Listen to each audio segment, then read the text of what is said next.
Hello, it's Nikki. How you doing? A very quick question for you today. Are you in or are you out? And this is difficult in a world where things change, things pop up, we need to adjust, we need to make moves, and the world is ever changing and circling, etc. But I think we all have to ask ourselves, when we are working towards something, or we're making a change, or we are developing new habits, or whatever it might be, or we're building relationships, or we're making life choices, are you in or are you out? And I want to talk about this in terms of relationships first and foremost, because I'm sure it's not just me. This is a long time ago. I've been with my partner 15, 16 years. But in my 20s of dating, there was a lot of fuckery, as in, oh, I'll call you. Oh, I didn't call you. Oh, sorry, ghosting, dating life. And it was a relatively short period of time, but it was frustrating and annoying and just a bit boring after a while. I just got to a stage where I was just like, are you in? Are you out? What is this? What is this? And I now take that same approach with myself when it comes to making changes. I think it can be so easy to get distracted, or, we've got things flying at us all the time, or things that get in our way, or we need our focus, or plans change, or whatever it might be.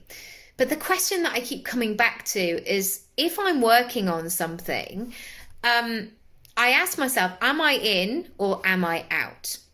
And that basically means, for that particular goal, is this important to me, or isn't it? And if it isn't, no worries, let it go, let it fly off, let it go to somewhere else.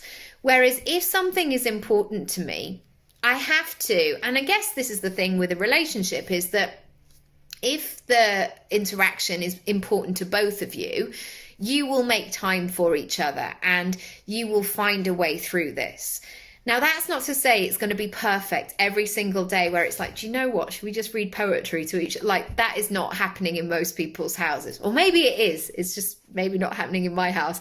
But that sense of I'm in. And I think sometimes with our relationship, not that I necessarily talk about it too much, but we have a sense that we're both in. We're committed in this relationship.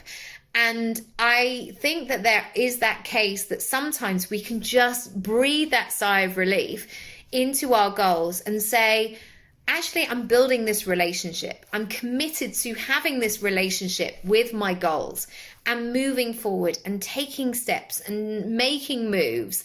And yes, I'm going to do it imperfectly. And yes, I'm probably going to make mistakes, or I'm going to do things that I would do differently and adjust along the way. But ultimately, I have this commitment and I am on the path. And I think sometimes there is this sense that as soon as something goes wrong, or as soon as the goal goes slightly skewed or goes off to the side, or you forget about it, or something happens, you're like, oh no, I've taken myself out the game now. It wasn't perfect, so therefore I can't continue moving forward. And I just wanted to remind you today that just ask yourself, are you in or are you out? And if you're in and you want to welcome this thing as part of your life, then welcome it in and do it imperfectly and keep moving forward and keep having discussions with it and keep spending time and focus and maybe money on this thing, and give it your attention. Keep it in your gaze. Keep connecting with it. Keep engaging with it, because it's there. It's there for a reason. So enjoy it, and I'll see you in the next one. Bye.